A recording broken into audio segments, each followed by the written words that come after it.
Welcome to the Great Detectives of Old Time Radio. From Boise, Idaho, this is your host, Adam Graham. If you have a comment, email it to me, box13@greatdetectives.net. Follow us on Twitter at Radio Detectives and check us out on Instagram, Instagram.com/Great Detectives. If you are enjoying this podcast, you can follow us using your favorite podcast software. And if you're making travel plans, remember JohnnyDollarAir.com. JohnnyDollarAir.com is our Priceline affiliate link. So if you purchase through JohnnyDollarAir.com, part of your purchase price goes to support the Great Detectives of Old Time Radio at no additional cost to you. So remember, when making your travel plans, check JohnnyDollarAir.com first. Now it's time for the conclusion of the Plantangent Manor episodes 3, 4, and 5. And the original air dates are March 7th, March 8th, and March 9th of 1956. Let's go ahead and take a listen. From Hollywood, it's time now for... Johnny Dollar. This is the hotel operator. Ready with your call, Mr. Dollar. Oh, good. Police Department, Sergeant Peters. I want to talk to somebody in the personnel division. Sorry, I haven't got one. What can I do for you? I want to get some information about a gun, find out who it was licensed to and so on. Come down to licensing division. I think we can help you there. Where's that? 220 City Hall. Do you have the weapon? Yes. Be sure and bring it along with you.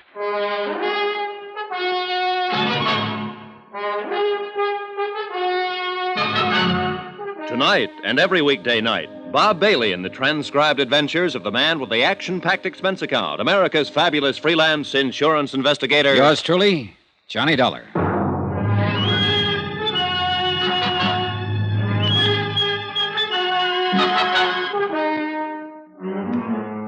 Expense account submitted by Special Investigator Johnny Dollar to Special Investigator Johnny Dollar for personal reasons.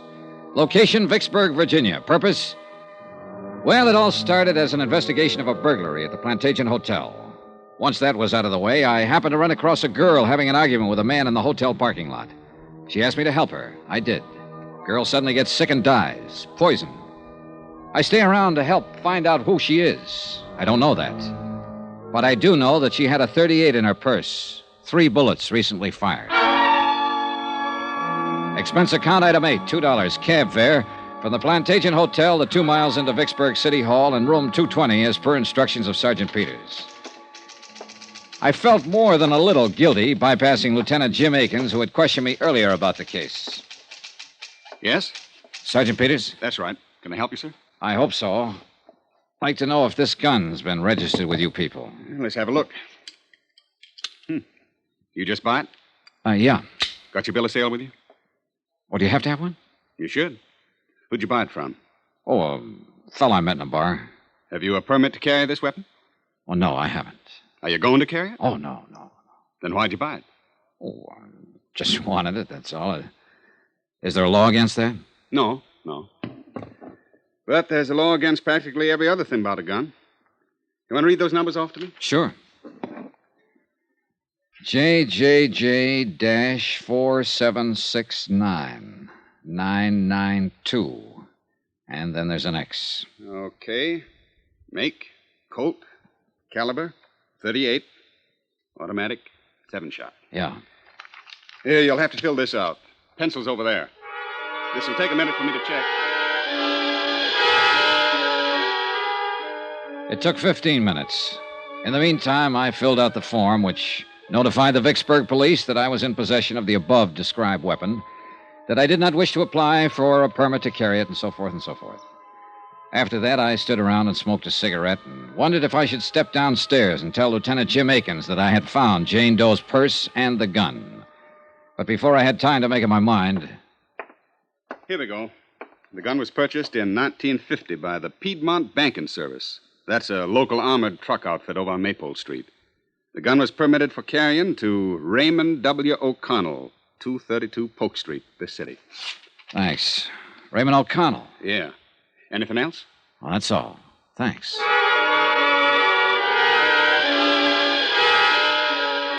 That was when I could have, but didn't, walk downstairs to Lieutenant Akins' office. Instead, I walked outside with a gun in my pocket and the slip of paper containing the name and address of the man who had carried it, Raymond O'Connell. Expense account item 9, $25. Deposit on a rented car to get me to 232 Polk Street.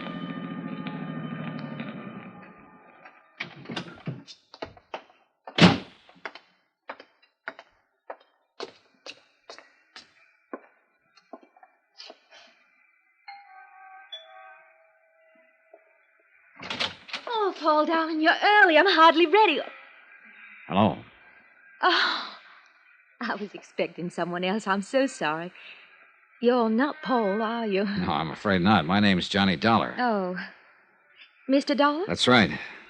Well, what can I do for you, Mr. Dollar? I'm looking for Raymond O'Connell. Ray? Yes. Come inside, Mr. Dollar. Thank you. I really didn't mean to throw myself at you at the door. I thought you were someone else I'm expecting. I'm Terry. Terry? Teresa. Terry O'Connell, Mr. Dollar. Oh, his wife? I'm Ray's widow. What? Ray's dead, Mr. Dollar. He passed away over a year ago. It was pneumonia. Oh, I'm sorry, Mrs. O'Connell. Oh, please call me Terry. You had no way of knowing about him, I'm sure. And please don't be uncomfortable. A great many of Ray's friends from the service come by who have no idea that he's dead. Were you in his company, too? Oh, just a minute, Mrs. O'Connell. I He think had you're... so many friends and met so many people while he was in the service, and really there was no way for you to know. You don't understand, Mrs. O'Connell. I never knew. I'll get you a drink and we'll talk. Where did you serve with Ray? You know he finally became a pilot. What do you like to drink? She was young and dark and very pretty. And as the widow of a man who died rather suddenly, she was doing her best to put me at my ease. I would have told her I was there checking out the registration on a 38 that had been used by her dead husband. I would have told her I found the gun in the purse of an unidentified dead girl I'd met the night before. But she was trying to be polite, mistaking me for a friend of her dead husband. And then I saw the picture in the frame on the mantel, a broad, smiling face that belonged to a man I'd met in the parking lot of the Plantangent Hotel. An unidentified man who had been arguing with the dead girl. The words on the picture said, "To Terry, all my love." You know him? Paul? Paul? Yes, Paul Dameron. I think I met him once. I really didn't know his name. Was he a friend of your of Ray's? Oh, no. No, he never knew Ray. He's a darling, Mr. Dollar. Paul is. A real darling. After Ray died, I tried something very foolish. I tried to end my life. And then Paul came into it. He's been very lovely to me. Well, I don't know why I shouldn't tell you. We're going to be married. I think that's fine, Terry. Do you really? Sure. I'm glad you say that. I'm not the most courageous person in the world. I suppose Ray mentioned our lives together. It was perfect with Ray, Mr. Dollar. Perfect. But now Ray's gone. And I've been able to face that. I think I'm going to find a new life with Paul. You must meet him. He'll be here soon. We're dining out tonight. Well, perhaps you'll join us. Well, thank you, Mrs. O'Connell, but I can't make it tonight.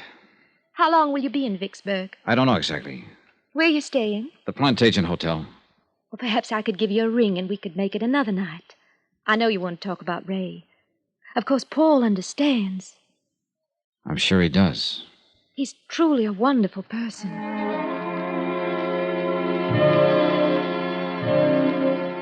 He hadn't looked very wonderful the night before, standing in the parking lot arguing with a girl who had died. But then that was my side of the picture, and it wasn't complete. And somebody still had to explain the 38 with the 3 bullets missing. I left Terry O'Connell, went outside and bought an evening paper, and then sat in my rented car reading it. The photographer at the morgue had done a good job. The unidentified girl's picture was on page 1. I was reading the story over a second time when a dark business coupe pulled up behind me, and Paul Dameron got out, heading for Terry O'Connell's doorway.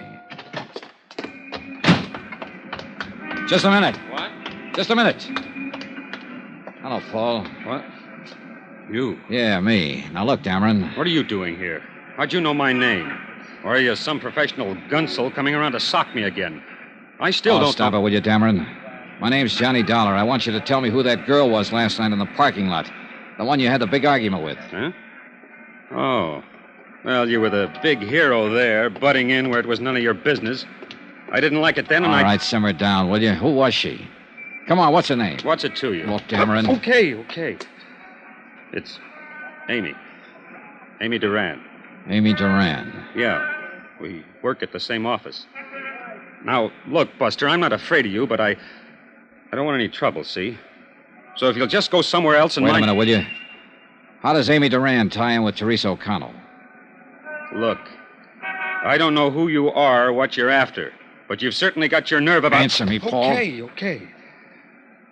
Terry is Amy's sister. Satisfied? I don't know. Who are you, anyhow? A policeman or something? My name is Johnny Dollar. I'm here because Because of if you aren't, I want to know what right you have to ask me all these questions. Cool off, will you? I've been trying to find out who she is. Because last night, after you went off, we had a drink together. Then she got sick, and I took her to a hospital. She died there. What? She died. She's lying in the morgue right now, unidentified. It was some kind of poison that killed her. Amy... dead? No, I don't believe it. Here. It's in the paper tonight. The police are trying to identify her right now. I can't believe it. Poison. Oh, Dollar, I didn't think Amy was that desperate. There was a way out. She could have solved it without this. Way out of what? There was no need for her to do this. I told her I'd help her. I had no idea she... Poison. Does Terry know? Not yet. I've got to tell her before she sees it like this in the newspaper. It'll be awful for her, Dollar, awful. Look, I apologize for the way I've acted, the way I was last night. I was upset. I can see now you're trying to help. Now, let me go in and break this to Terry. Call me later. Here, my card. Call me.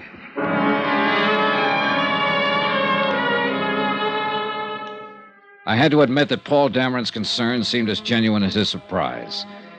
He rushed up to be admitted to the O'Connell house. After he was inside the door, I went back to my car and took out the .38 automatic that had led me to the sister of Amy O'Connell. 3 bullets still missing. I drove downtown to the Vicksburg police station to turn the gun into Lieutenant Akins and tell him the whole story as I knew it. How I'd found the gun in the dead girl's purse. How I'd managed to find out her name. The 3 missing bullets and other unanswered questions were up to the police. Lieutenant Akins? Downstairs in the car. Yeah, well, Oh, hi, Dollar. Thought you'd left town. Joe? All right, Joe. As soon as they clear that place up, you notify the lab. Hi, Lieutenant. I've been trying to get to you. I think I have something that better be looked into. Oh, really? Oh, excuse me. Lieutenant Akins? Yeah. On the south side of town. Yeah? All right. Yeah, well, in about 15 minutes. Right. I'm sorry, Dollar. What was it you were saying? Why all the hustle? Something big? Oh, homicide. Happened yesterday sometime. Yeah? Who got it? Guy named Belden. Somebody shot him 3 times with a .38.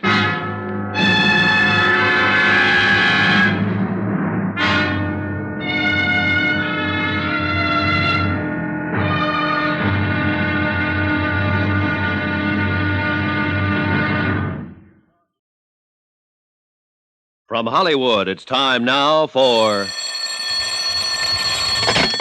Johnny Dollar. This is Mr. Oldfield calling, sir. You left word at my office, Mr. Dollar. That's right, Mr. Oldfield. I think I'm going to need an attorney. Divorce, civil suit, what, Mr. Dollar? Withholding evidence. Murder. Let's take the murder first. Who did it? I don't know, but I'm pretty sure I have the murder weapon in my possession right now. Who was killed? A man named Belden, I think. What do you want me to do, sir? Take my statement, notarize it, give me some legal advice. Where are you? Police station in the pay booth down the hall from homicide. I'll meet you there in 5 minutes.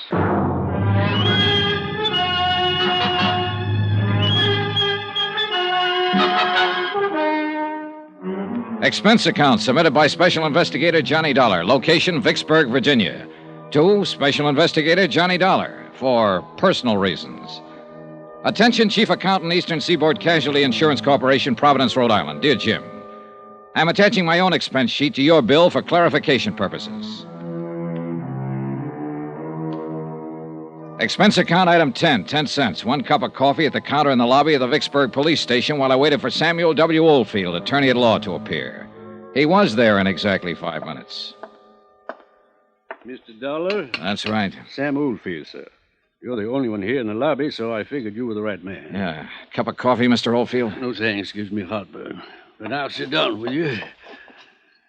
That was a pretty interesting phone call. Tell me, who are you, sir? Johnny Dollar. I'm a private insurance investigator. Mm-hmm. How'd you get my name? I looked it up in the yellow pages of the telephone directory. You don't live here in Vicksburg? No, I'm from Hartford, Connecticut. All right, sir. Now, tell me about the murder and the withholding of information. Maybe I better start from the top. Go right ahead any way you like. Well, 2 days ago, I flew down here to investigate a small burglary at the Plantangent Hotel. It was already solved by the time my plane got in. Police? Yeah. I had nothing better to do, so I waited around the hotel bar for my return reservation back to Hartford. Then I happened to walk outside of the parking lot for a breath of fresh air. I saw a woman and a man standing there arguing. When I got close to them, the woman asked me to help her. I did. How do you mean? Well, the man she was with started to act like a kid. He got rough. So I shoved him away. Go on. Well, the woman was upset, so I took her inside the hotel and bought her a drink. After that, I put her in a cab and started to send her on her way. She started to act sick about that. Wait. Is this the woman whose picture was in the paper tonight? The one who died of poisoning and the police don't know who she is? Yeah. I don't know who she is, Mr. Oldfield. Except that her name's Amy Duran. I found out her name because I found her purse and there was a gun in it. A .38 Colt registered to a man named O'Connell. I checked on the gun here at headquarters, went out to the address and found out O'Connell was a bank guard and had died about a year ago.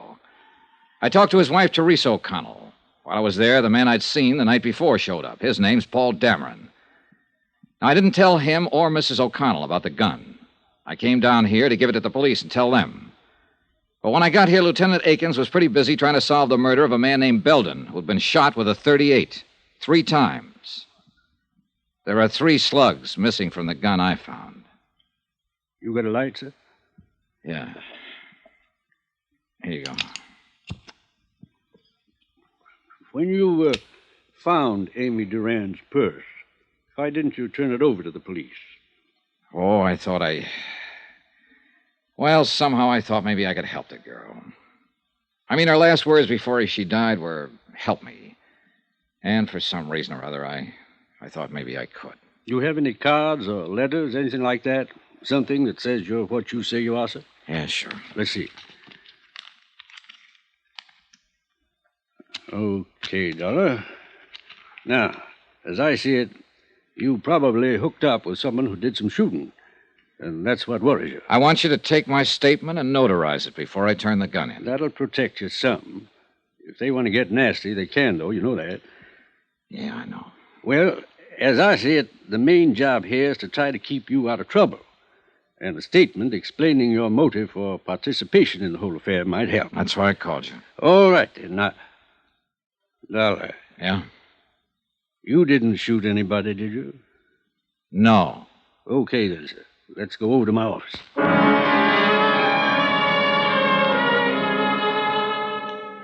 We did, and I made the necessary statement, and Mr. Oldfield notarized it.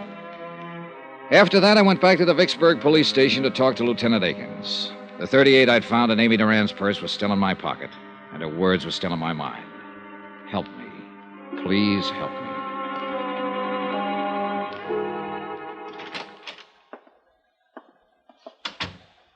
Thought you was going back to Hartford, Dollar. Oh, I decided to hang around and see what came up. Mm-hmm. Nothing so far on the girl. No one's recognized a picture in the paper. Had to turn that over to missing persons. This murder case going to eat up all my time. What happened, Lieutenant? Old maid at the apartment house where this man Belden was staying found him late this afternoon. He'd been dead about 24 hours, shot with a .38. You sure? I'm sure. We did a postmortem right away. It's a pretty set case. You know who shot him? Have a pretty good idea. See, this Belden, he was an auditor working on some books at a firm of textile wholesalers here. Richmond Limited. The papers scattered around his apartment show he'd found a $10,000 shortage going over their books. And the chief accountant for this Richmond company is missing. Yeah, well, that does make it seem pretty clean. Yeah, all we have to do is find that accountant. Had an APB out for half an hour now. I think we'll pick her up pretty soon. Her? Who? Well, her, Dollar. The chief accountant for Richmond Limited. She's a woman. Name of, Amy Duran. To all appearances, Amy Duran had been guilty of embezzling money and murdering the auditor Belden who discovered the shortages in her books. I didn't tell Akins that his suspect was the girl lying in the morgue at the moment unidentified. I knew that it was only a matter of minutes before her sister or Paul Dameron would be down to identify her. And for the third time, I didn't tell Lieutenant Akins about the gun. I knew if I turned that over to him, it would be a closed case all around. And somehow I didn't want it closed on Amy Duran. Not that way. For that reason, I went back to my hotel room for a couple of hours, and then about 9 o'clock that night, I found myself over on Polk Street at Teresa O'Connell's house once more.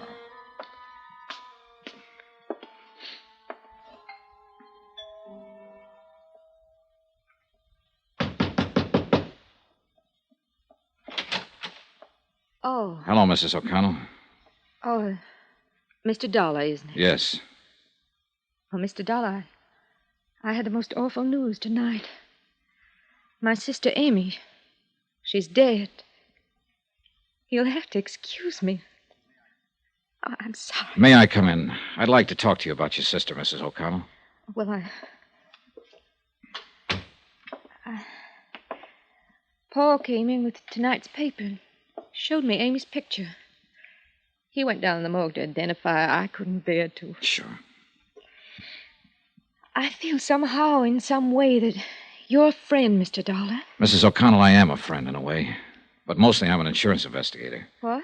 You thought I was a friend of your dead husband when I came here earlier. I'm not. I never even knew him. But, Mr. Dollar, I don't understand. I met your sister Amy last night. I was the last one to speak to her before she died. I took her to the emergency hospital last night. Well, wait. This is all very confusing. You say you're an insurance investigator? Yes. Now, Well, I got your address from a gun I found in your sister's purse. I traced it through the license to carry. This gun, Mrs. O'Connell. Your husband was licensed to carry it when he worked for a banking firm. Do you recognize it? Oh, yes, I suppose I do. I think it's one of Ray's guns. Now, please, let me find something out first. Believe me, I do want to help. Did you know your sister had this gun? Oh, no. What would Amy want with a gun? I mean, well, she could have picked it up here any time she came over, and probably did. But why would Amy have a gun in her purse? Sit down, please. Now, Mrs. O'Connell, you better listen to me carefully. Sometime late yesterday afternoon or early evening, a man named Belden was shot and killed. Clarence Belden? Yes. Why, he worked with an auditing firm. Amy spoke of him. Mr. Dollar. Wait. Listen to the rest of this. Belden had been working on books for Richmond Limited. As I understand it, your sister Amy was responsible for those books. Right now, the police have enough evidence to figure that your sister stole $10,000 from Richmond Limited. Amy? Oh, no. Now, hear me out, Mrs. O'Connell. They have that evidence in bulk form. They certainly have reason to assume, and they are assuming, that your sister shot Belden to keep him quiet about the shortage. How can you say those things about Amy when she's not here to defend herself? Please, I'm just telling you what's going on downtown, what they've found. This gun they don't have yet. I've withheld it. It has been fired 3 times recently. Belden was shot 3 times. By now, your sister's body has no doubt been identified. They've already established that she died of poisoning, and they halfway have the idea that she committed suicide. No. Oh, don't you see? They'll say she shot Belden to cover up and keep it quiet, and then saw how useless it was, took poison and killed herself to escape punishment. You're horrible. Horrible. Go away. Go away from me. I'm sorry, but in the face of all this, I want to help her if I can, if it isn't too late. I want to help you. But, Mrs. O'Connell, you'll have to help me. Now, why? Why would your sister steal? Why? I don't know. I think you do know. Tell me, please, for her sake, Mrs. O'Connell. Why? What have you got to do with her? I met her only for a few minutes, but in that few minutes, I got the idea that she was a pretty nice person. She didn't strike me as a thief. She didn't look like a killer. And most of all, she didn't look like a woman who'd take the suicide way out of things. Now, that's all I have, except that she asked me to help her. And I'm trying to do that now. Believe me, I want to help her if I can. I've always been an awful child, Mr. Dollar. When Ray died, I tried to kill myself. Amy saved me. I remember then, at the hospital. She was beside my bed, and she said to me, "I'll make you want to live again. I'll make you." Amy was always like that, kind and decent. You weren't wrong about her. She was decent, thoughtful, good. She did everything for me. She gave me these clothes and a car, introduced me to nice people from her office like Paul Dameron. Yes. That must be where all the money went to. Not on herself, but on me, for me.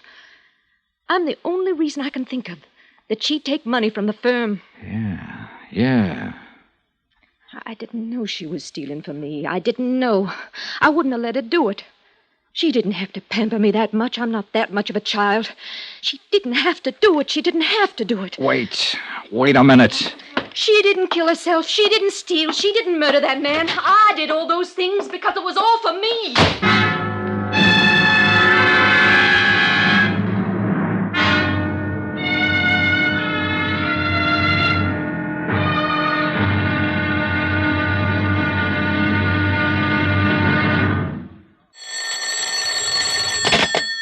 Johnny Dollar. This is Paul Dameron, Mr. Dollar. I was afraid you left town, and I wanted to talk to you. Mm-hmm. I wanted to thank you for your kindness about Amy and the way you handled Terry. It was darn decent of you. Of course, I want to apologize for my attitude again. How's Mrs. O'Connell? Terrible. I mean, the papers this morning connected her sister Amy with murdering Belden and committing suicide. I'm curious. How did you get to her? I found Amy's purse, and there was a gun in it. I looked up the registration. Oh, the murder gun. I don't know. I haven't turned it over to the police yet. Why? Because I still can't believe Amy Duran was the kind of girl who'd shoot a man and then take poison.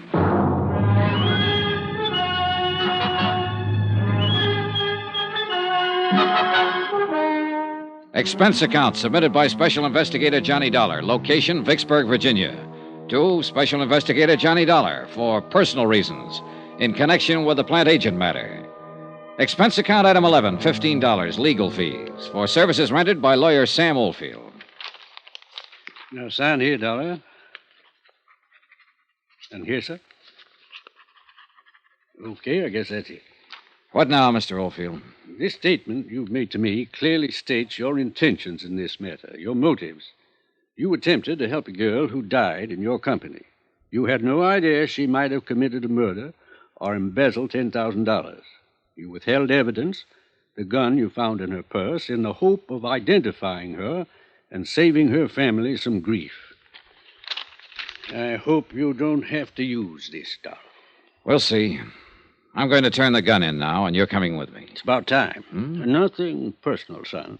I think you did a lot of dumb things for her. From what they're saying in the papers about her, I don't think she deserved it. But then we all make wrong guesses sometimes, I suppose. Let's get this over with.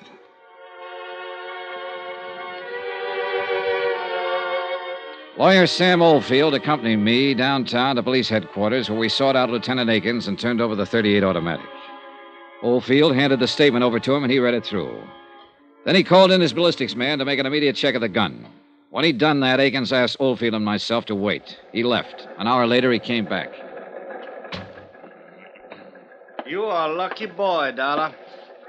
First off, I'm going to tell you, that gun you've been withholding, that's the same weapon that killed the auditor, Clarence Belden. Okay, now, you played it as safe as you could, and you hired this lawyer to protect you when it came to turning it in. Well, you didn't need him. Huh? Any other time, I'd have put you in the poker so fast you'd have thought you was born there. This time I'm feeling generous. You can go, Mr. Oldfield. Me? You. No charges against Mr. Dollar of withholding information? No, not this time. I got my Jane Doe identified. I know her motive for killing the auditor. I know why she took the poison. You generally don't get everything in a neat package like that, so I feel generous. Then let's get out of here, Dollar. You get out. I want to talk to Dollar. Then I'll stay and listen. It's okay, Mr. Oldfield. I'm going to get a lecture is all. Are you sure? Yeah. Call me later, then. Goodbye, Lieutenant. Yeah.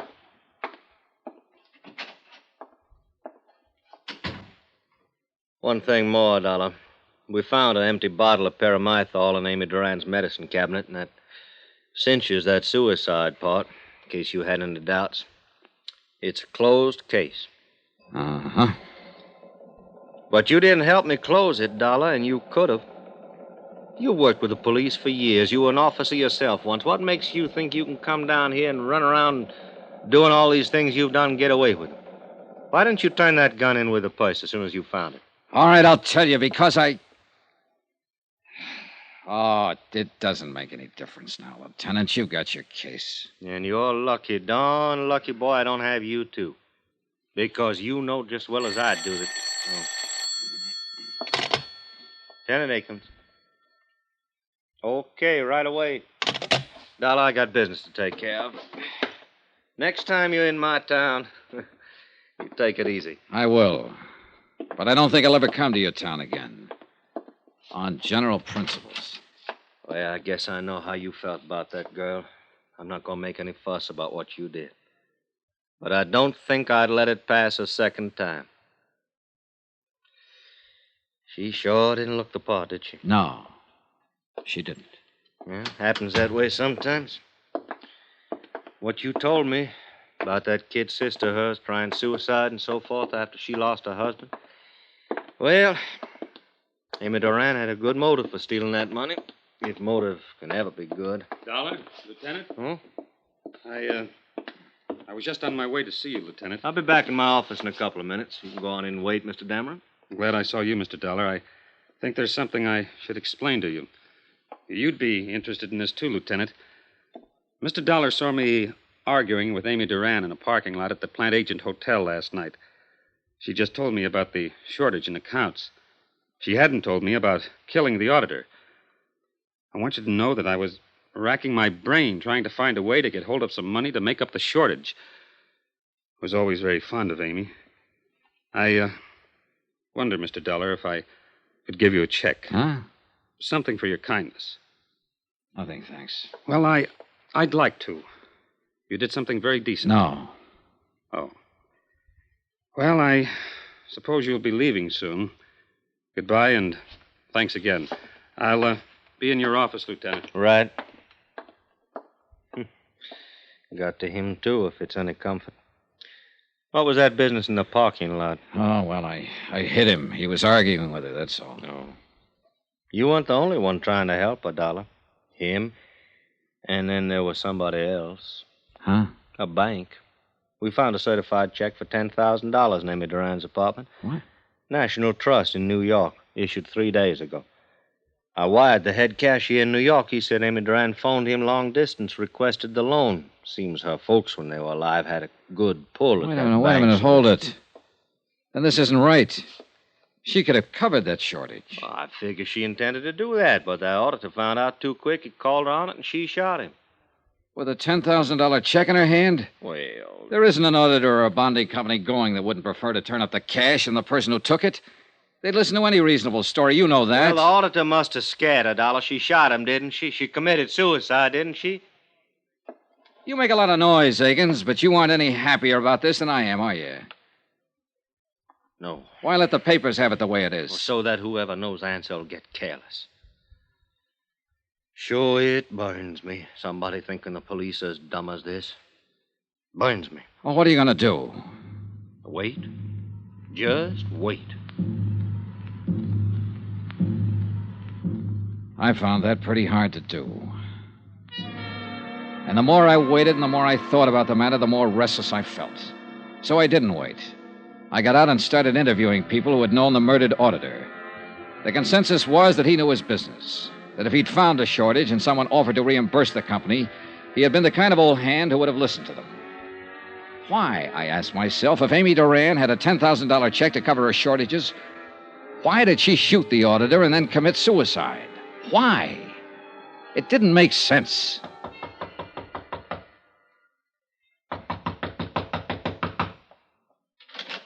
Oh, Dollar. Hello, Dameron. Come in, Dollar. I'm glad you dropped by. I thought you'd left town, gone back to Hartford. Well, I've stayed over so long waiting for all this to get cleared up, I thought I might as well stick around a while longer. Sure. Can I get you a drink? No, thanks. It is finished, isn't it? Not yet. I don't understand. I talked with Lieutenant Akins today after I saw you with him. He said it was all over as far as he was concerned. You're talking to me now, Dameron. I'm the guy who went out on the limb. And I appreciate that a great deal. A question I want to ask you. You knew Amy Duran, worked with her at Richmond Limited. You're engaged to marry her sister. Did you know Amy had a $10,000 check in her hand the day she died? Really? That was enough money to cover the shortages in her accounts. Well, I'll be darned. Why do you suppose she shot him? Did what she did then? I've been thinking about that, Dameron. There's only one reason I can think of. Because Amy Duran didn't steal any money, because she didn't shoot any auditor, she didn't commit suicide. I think she borrowed that $10,000 from New York to cover up for somebody else. Somebody else? Who? You. Maybe you better leave here. You're upset. That auditor was a smart guy. He'd been in the business a long time. He found out who'd been taking the money. He called you over to ask you about it, ask you if you could repay it. You lost your head and you shot him with the .38 you picked up over at Teresa O'Connell's one day. Now, look. Then you fixed up all the reports to make it look like Amy Duran did the job. You're crazy. That's fantastic. If you think I'm Amy going Duran borrowed money to cover for you. She did it not because you were worth it, but because you meant something to her kid sister. You meant something to Teresa O'Connell, who'd lost one husband and tried suicide because of it. A Teresa O'Connell who couldn't afford another major tragedy. A Teresa O'Connell who might try suicide again if the man she was going to marry turned out to be a thief. You counted on that, Dameron. I don't know what you're talking about. Now, One thing you hadn't counted on was the auditor picking it up so fast. And when he called you, you had to kill him to keep him quiet. Then you made a date with Amy out at the Plantangent Hotel. You slipped poison in her drink and planted the gun in her purse. This is all talk. Just talk. You have nothing to prove. She had one drink with you before you argued with her out in the parking lot. She told me. And the bartender later verified it. Then I came along. Now, look. You're a big guy, Dameron. You could have hit me back in that parking lot, but you didn't have time. You still had to get over to Amy's apartment and plant an empty poison box. You're crazy. You have no proof of this. No proof at all. No, I haven't. But I've been thinking about it all day, and there'll be proof. You had to buy that poison someplace. Lieutenant Akins is a pretty good police officer. He and his men will cover every drugstore in this town and ask questions everywhere. Now, listen, I'm going to tell him what I think, and he'll dust off that box of poison. Maybe your prince will turn up on it. Sooner or later, guys like you make mistakes, and Akins finds them. Get out of here, Dollar. Get out of here. Now, listen, you. A girl, a fine, decent girl, asked me for help. This is the quickest way I know to give her the help. I'll kill you, Dollar. I'll kill you. No, you won't. You're not going to kill me.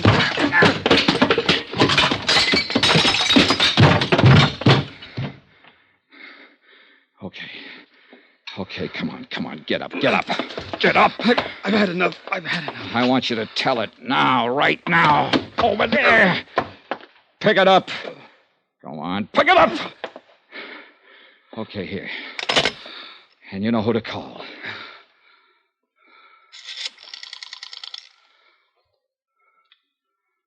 Hello.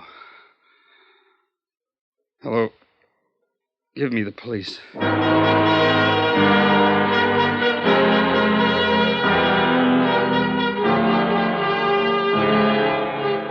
Expense account item 12, $55, room and board. Item 13, $55 airfare and miscellaneous getting me back to Hartford. Total expense account, $702.13. Yours truly, Johnny Dollar.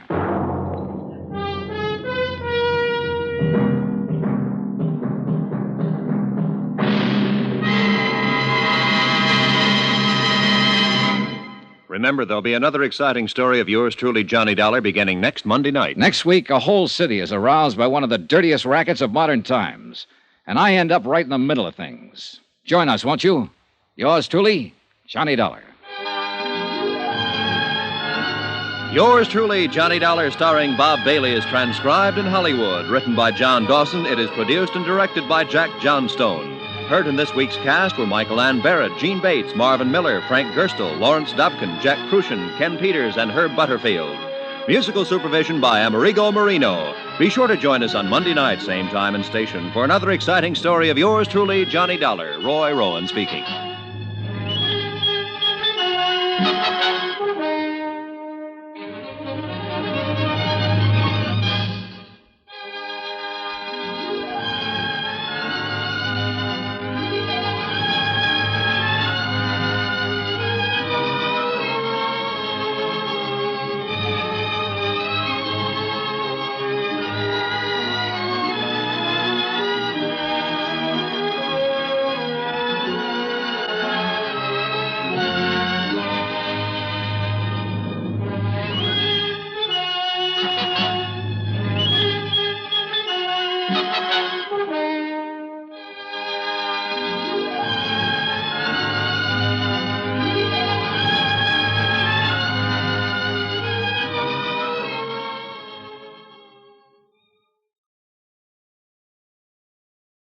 Welcome back. Well, a really solid story. It does a good job of showing Johnny's humanity and is also a pretty good mystery story. Now, in his book, the Who is Johnny Dollar matter, John Abbott notes a discrepancy I hadn't caught before in that in the early episode, the gun in Amy's purse was stated to be a 32, and in the later episode, stated to be a 38. It's one of those little mistakes that happens, when you're putting out so much radio, but it doesn't really harm the listening experience.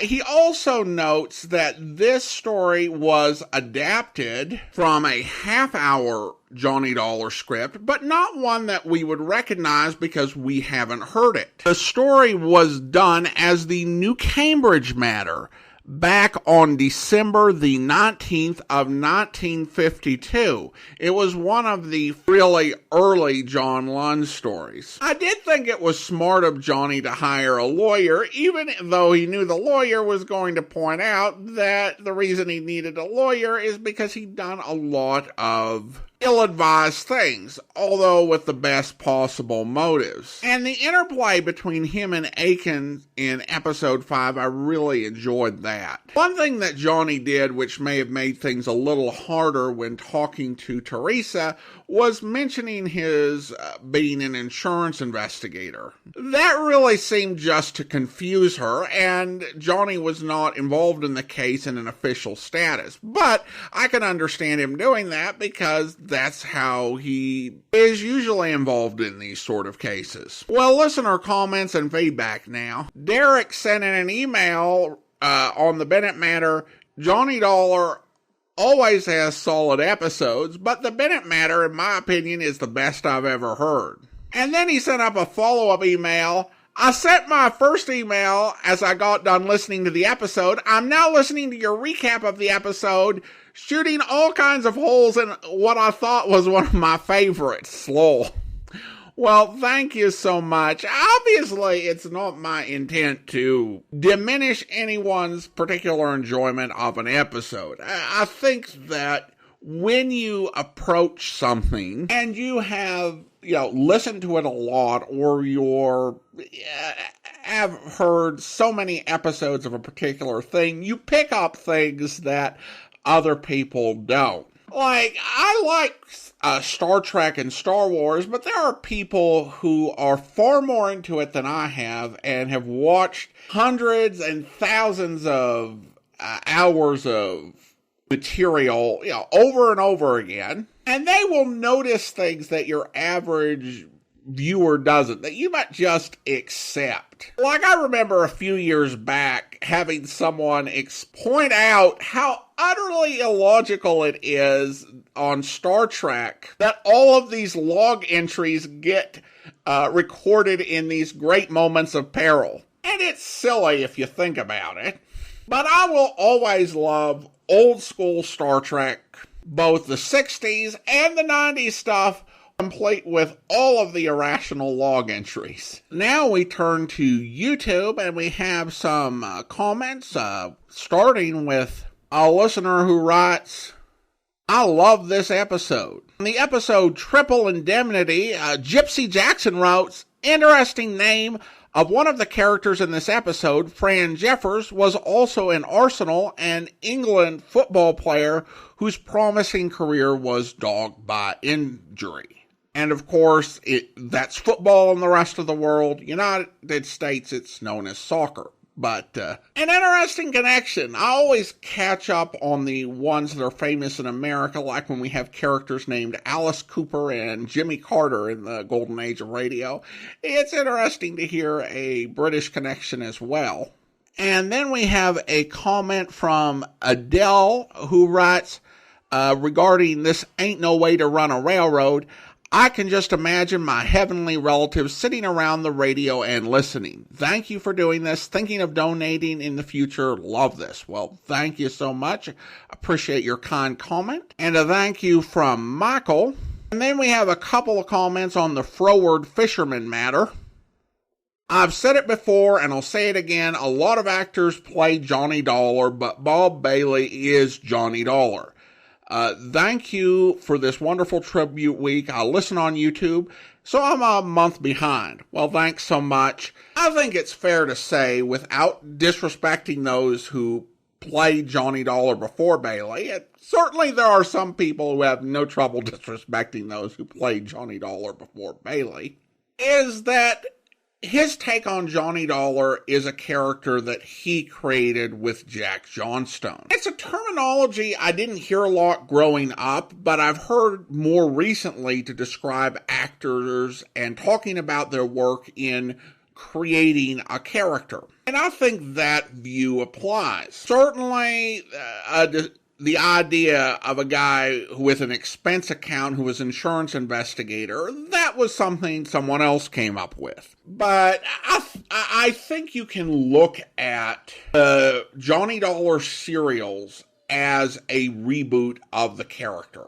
in our modern parlance. And we've already talked about recently how Jack Johnstone gave Johnny this backstory that was disconnected from anything that had come before it in the backstory of past Johnny Dollar. So he does things that other actors didn't and creates a different take on the character.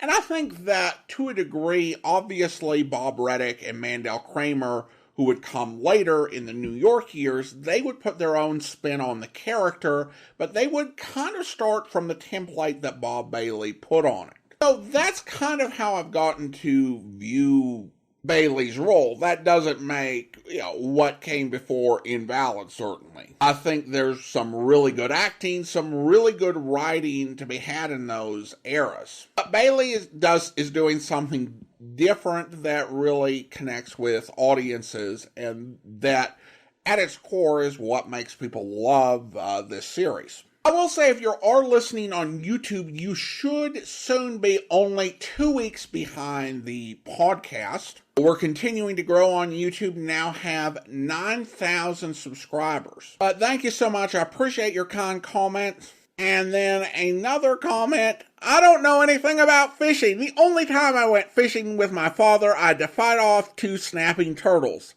And the game warden said it was unusual to see 2 snapping turtles that close together because they would normally kill each other. Thanks for sharing. I don't have a whole lot of fishing experience either. My dad only took me once, and I didn't even get attacked by snapping turtles. What's the deal with that? Finally, we turn to Apple Podcast reviews and some controversy. A review from a listener named Thunderwalker writes, "Stop posting partial episodes. Stop with these partial posts. If it's a multi-part post, up the parts as a single episode. This isn't live radio, so there is no schedule to worry about. Please stop doing this. Thanks." Alright, so let me go ahead and I will address this. Now, this particular review was actually a review of our yours truly Johnny Dollar feed. So I can get that because we have a special podcast feed for each series that we do, so people who just want to listen to one particular series can do that.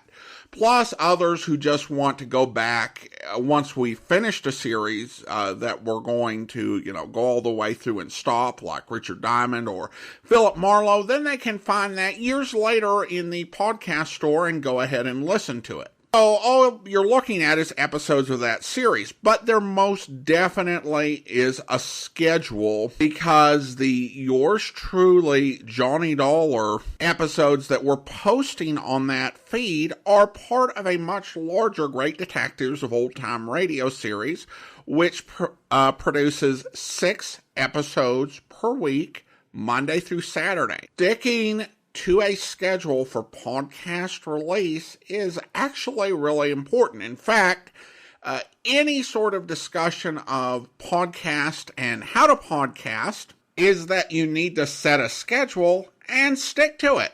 And for the past 14 years, we've had a new episode every day, Monday through Friday.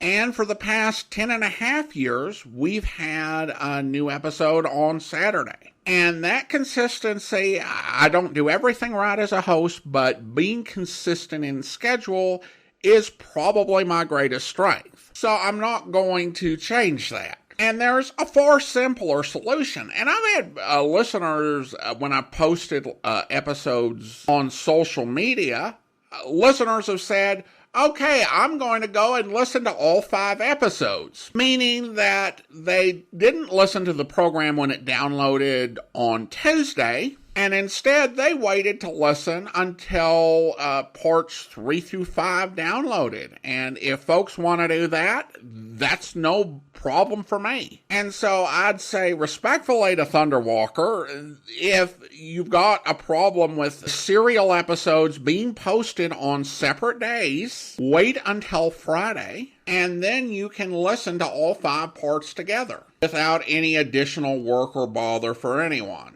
I'll also add that one of the things that has really made the Yours Truly Johnny Dollar serials so well known is how malleable they are for hosts of old-time radio programs and eventually old-time radio podcasts. They lend themselves to a lot of different ways of being transmitted. I came across one radio program / podcast where the host played one episode of a Johnny Dollar serial per day for a whole week, and that filled up the allotted time nicely. And I found another program where they do a very long program and they have enough space, so they inserted the first 3 episodes of a serial into their episode, and I assume they'll play the next 2 the next week. There's not really a wrong way to play these, and that's what makes them so replayable. For this run through the serials, we're going to stick with what we set out to do. I will add that in future listener support campaigns, once we've finished our run through the serials, we will do more omnibuses, and we have done omnibus programs as specials where we played all the episodes in a serial for around 6 of those already, and you can find those in the Yours Truly Johnny Dollar feed. Again, thanks so much for the comments, and we do have a couple other reviews in the Apple Store. Listener Free via Apple TV writes, multi-episodes are great, keep them. And another listener on the Johnny Dollar feed praises an episode as well told. Well, thank you so much. I appreciate you taking the time to leave those reviews. Well, now it's time to thank our Patreon supporter of the day. Thank you to Lise, Patreon supporter since July of 2017, currently supporting the program at the rookie level of $2 or more per month.